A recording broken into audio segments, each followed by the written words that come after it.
tuvugana ndi gukora iyi nkuru bimaze kuba saa 11:15. Ayo yose ni amahoni, abo ni abaturage bari gushaka gutaha ndetse bakora muvoma zigiye zitandukanye cyakoze.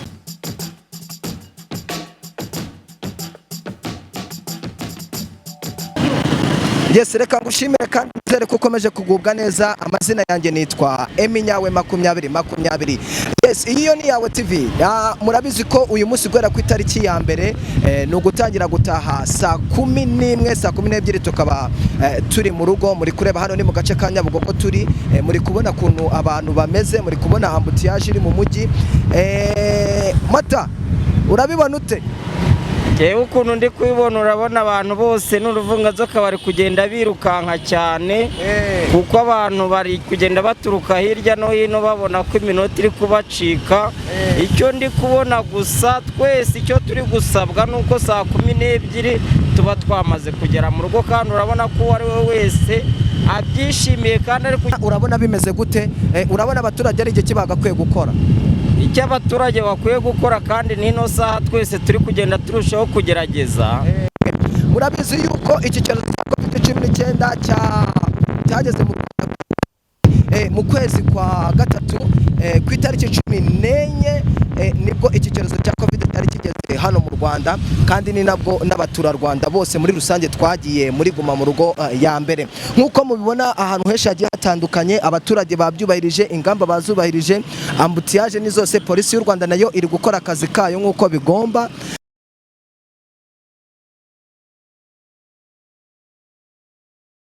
Ari we wese iyi saha ya 12:00 ari kugenda arushaho kuyumva cyane, uwo ari we wese ari kubibona. Yes, tugeze mu gace k'umujyi aho tuzi ko noneho izi uko bari gukontorora ahantu hose areba. Nawe urabibona nubwo umuntu aba ari kwihuta ariko agerageza buryo kigenda ureba hirya hino, babyita kwicungira ubundi. Urabona ko n'abandi intambwe bari gutera, uwo ari we wese arimo arihuta bitewe n'amasaha bari kumwerekeza. Nawe urabona iminota igeze nk'umuntu utaha i Remera cyangwa Kimironko agomba kwihuta, ibyo kuko niko kuri. Ahubwo namwe ibiciro muhitamo bizamura wana. Nawe urabyumva ntago abakiriya bagura. Rero aha tugeze aho bita kuri Cercle Sportif. Murabona naho motari kurabona ko abantu bakateze moto. Aba bantu barazikata ariko urabona ko n'izi modoka nazo ntago ziba zoroshye.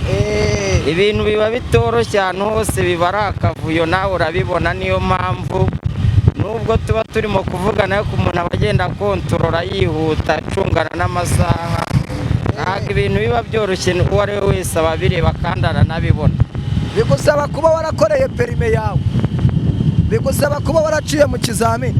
Oya, mu by'ukuri tutanabeshyanye nta n'umuntu uri gutwara muri ibi utagira perime, kuko polisi y'igihugu nayo ibi turi hafi igenda iturebera. Rero kugeza kuri no saha umuntu waba uri mu muhanda atarayikoreye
igisinzi kiriya.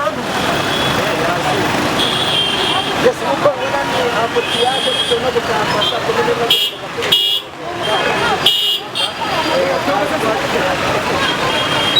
baca hano hajya hatandukanye tureba ibintu bitandukanye gatara gafite na kokari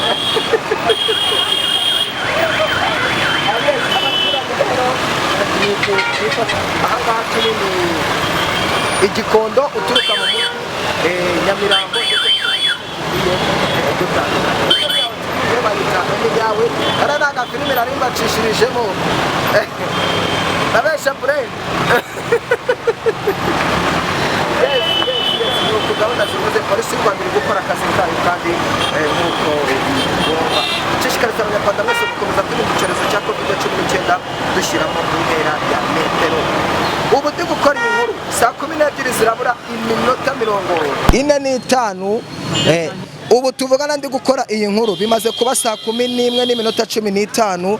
Ayo yose ni amahoni abo n'abaturage bari gushaka gutaha ndetse bakora muvoma zigiye zitandukanye cyakoze. Aha turi ni igikondo.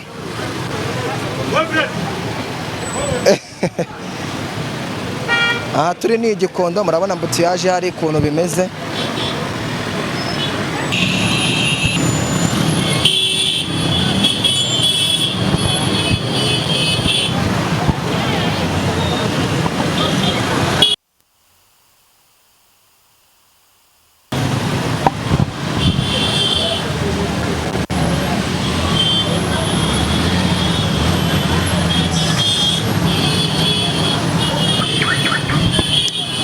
Yes, nuko byifashe mwoka byaramwe mbega saa 12 mbega saa 12.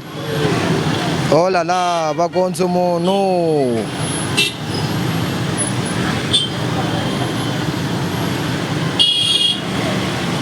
Oh la la.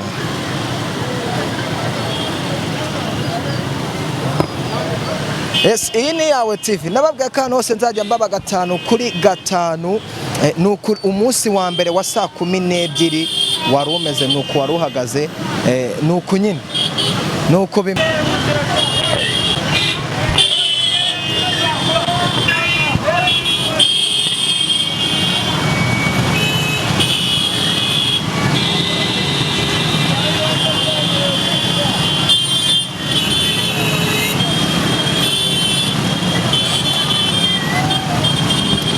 Yes, rero nkuko mubibona iyi ambutiyaje iri hano igikondo ni mu bice by'igihugu bigiye bitandukanye cyane cyane hano aha magazi igikondo nagiye mberekanya Nyabugogo uko bimeze ndetse n'ahandi hantu hagiye hatandukanye uko hagiye hameze nuko nguko bimeze abaturage bari gukora uko bishoboka kugira ngo saa 12 zibasange.